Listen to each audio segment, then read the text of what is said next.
The Milwaukee Brewers finished the 2024 season maintaining control of the National League Central, all while grooming a strong rookie class that looks to hold that lock for years to come. However, with some key contracts due, that stranglehold might be in jeopardy, and it will take the right moves during the offseason to stay a step ahead of the National League Central. And that's where we come in. This marks the 24th rebuild of the Rebuilding October series, which is a series where I rebuild a new team every day across the month of October. So whether you're looking for your favorite team, or just generally curious as to how every team should approach the offseason, I've got you covered. And with that, let's keep the Brew Crew winning division titles. Before we can look at who the team should add, we have to look at who the Brewers would be losing in the free agency. The first name that has the chance to hit the free agent market is Ree Hoskins, who has an opt out after this season, which he will not choose to follow. The $18 million payday is too much considering his mediocre play last season for the first baseman to pass up on, and hopefully we can see the slugger find his pre-injury form that he had in Philadelphia. A player that will hit the free agent market with a decision needing to be made is Frankie Montas, who the Brewers will decline the $20 million option of. Montas was admittedly better with the Brewers than his 11 starts there this season, posting a 4.55 ERA across 57 innings pitched, while striking out over 11 batters per 9 innings. However, that sort of production isn't warranted of the pay, and for a smaller market team like the Brewers, they have to pick and choose precisely where their money is spent. And then the small market will rear its head again, as the Brewers will have to watch Willie Adames hit the free agent market. Adames put up big numbers from the shortstop spot, hitting 32 homers and 112 RBIs with the 794 OPS, good for a 118 OPS plus. Those are great numbers that'll be difficult to replace, and they'll try to do so internally, as both Joey Ortiz and Bryce Trang are more than capable replacement options defensively. It's a matter of replacing those numbers on the offensive side.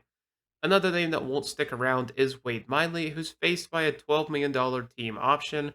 For the Brewers, this should be a relatively simple decision, considering Miley will miss a chunk of the season due to Tommy John surgery, and it'll be tough to justify bringing the lefty back. For Devin Williams, however, there is no question the team should bring the elite closer back to Milwaukee. While it isn't the traditional path the Brewers take when looking at the bullpen, it makes sense that you keep one of the best closers in baseball around for a relatively cheaper deal considering his status. If the Brewers aren't where they would like to be at the deadline, they can make a move similar to the Burns move and get the most out of the player, but that all starts by keeping him in town. For the next player, it's a similar story but on a smaller scale in Colin Rhea. Rhea is being faced with a $5.5 million team option entering this offseason, which is pretty cheap considering his status as a pitcher. He isn't an ace or anything, but Rhea is pretty solid, posting a 4.29 ERA across 32 appearances in 2024. 5.5 million for a near league average pitcher is pretty reasonable and should be a guy to keep in town. And the same goes for Freddy Peralta, who's being faced with an $8 million club option for 2025. Peralta has been nothing short of excellent over his past 5 seasons with the Brewers, posting a 3.52 ERA over that span, while striking out over 11 batters per 9 innings. It should be a no-brainer for the Brewers to retain the righty in Milwaukee for another season. And then there's Gary Sanchez, who's faced with a mutual option for 2025. Sanchez is a weird player where he can look prolific with the bat at times and terrible at other points. And for a Brewers team that would always take calculated risk, this is a risk worth taking for a cheaper cost. And the final name is Joe Ross. Ross looks solid in his first season in the majors since 2021, but for the Brewers, there's a reason to let him walk out the door. The team just has other options as starters. It's a guy that's tough to see go, but he is a solid insurance plan for the pen or rotation, but it'll happen in this rebuild. For prospects, there are 4 names that need to be on the Major League radar for 2025. The first and highest rated is Jefferson Cuero, a catching prospect that only had one plate appearance in 2024 before he had a freak injury, dislocating his shoulder and tearing his labrum, which required surgery and effectively ended his season. If not for the injury, there's a chance that we saw the minor league gold glove winner at some point in the season last year. Cuero is a menace defensively and thus far has shown plus offensive ability. That combination would put him in the upper half of catchers already, and if that bat can stick, you're looking at a future all-star. Now, with an injury displacing his debut for another year, and with a boat of catching depth on the roster, it might be difficult for Cuero to crack the roster for a while this season. Next name on the list is the 80th ranked prospect in baseball and third in the Brewers system in Jacob Mizorowski. Mizorowski is one of those prospects whose stuff just gets you excited. With a fastball touching triple digits and 2 off-speed pitches that are graded at a 60 or above, it's hard not to fall in love with the right-hander. Mizorowski's main pitfall as a prospect is his control. His failure to command his pitches routinely has led many to believe that this is a future closer, but it's hard not to get excited about the idea of him as a starter with a semblance of control of these weapons. The next prospect on the list is Tyler Black, who already got his first crack at the major league level and didn't look all too great. Black is a strange prospect because his defense limits him to strictly first base, but his offensive profile doesn't fit the position.